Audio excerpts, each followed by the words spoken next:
देखिए, रामपुर में चुनाव हुआ। हमारे कार्यकर्ताओं ने और हमने सब लोगों ने काफ़ी मेहनत की और मेहनत से चुनाव लड़ा और लगभग 4 लाख वोट हमारे पार्टी को आए।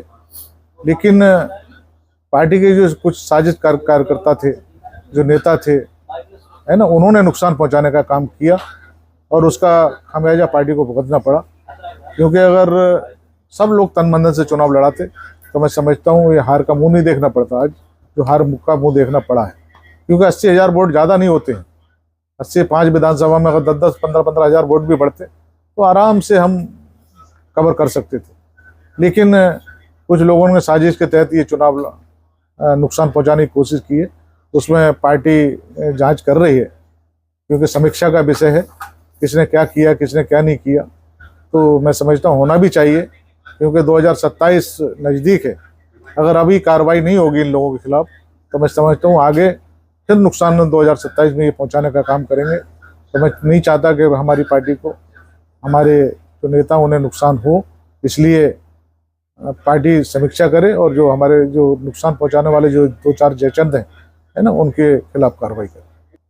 अच्छा, मोदी जी जो है वो तीसरी बार प्रधानमंत्री बनने के लिए जा रहे हैं, इस पे आप क्या कहेंगे? देखिए, माननीय मोदी जी तीसरी बार देश के प्रधानमंत्री बनने हैं। सभी खुशी का माहौल है पूरे देश में, हर कार्यकर्ता खुश है, क्योंकि माननीय मोदी जी जैसी शख्सियत जो तीसरी बार देश का प्रधानमंत्री बनने जा रही है, मैं समझता हूँ 10 वर्षों में हमारे देश को उस ऊंचाई तक पहुंचाया जिससे हमारे देश को उम्मीद भी नहीं थी। लेकिन आज फिर तीसरी बार वही प्रधानमंत्री शपथ लेने जा रहे हैं 9 तारीख को।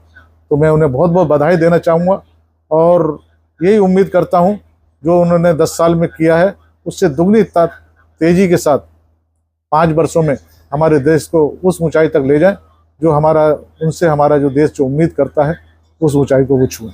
अच्छा, उत्तर प्रदेश में भारतीय जनता पार्टी का जो ग्राफ है वो एकदम से नीचे आ गया है, वही समाजवादी पार्टी का ग्राफ जो है वो ऊपर बढ़ गया है। तो पूरे उत्तर प्रदेश में क्या ऐसा कारण आपको लगता है कि जिसकी वजह से भारतीय जनता पार्टी का ग्राफ नीचे आ गया?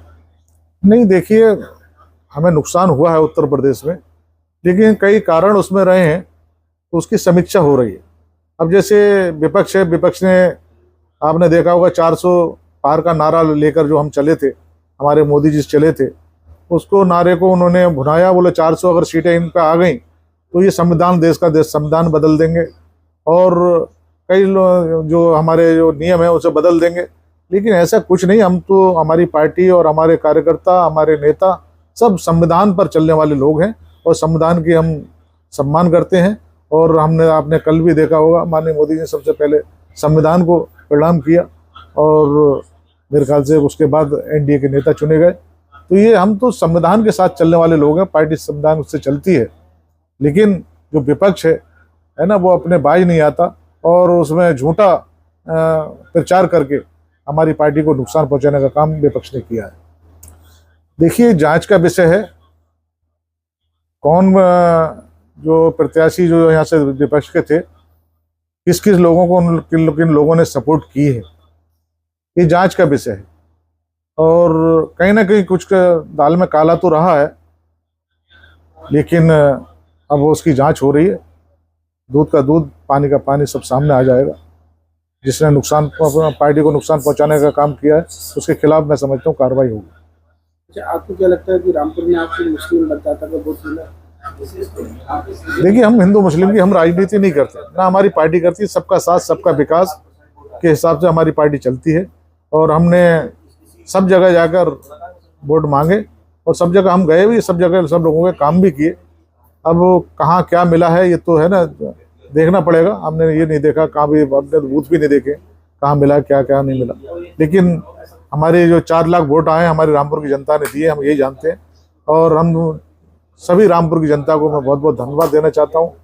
भले ही हम चुनाव हार गए, लेकिन 4 लाख वोट बहुत बड़ी हैसियत रखते हैं, क्योंकि 4 लाख लोगों का प्यार मुझे मिला है और 4 लाख लोगों ने मुझे आशीर्वाद दिया है।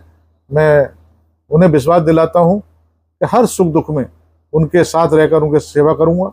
ये उनसे मेरा अपना वादा है।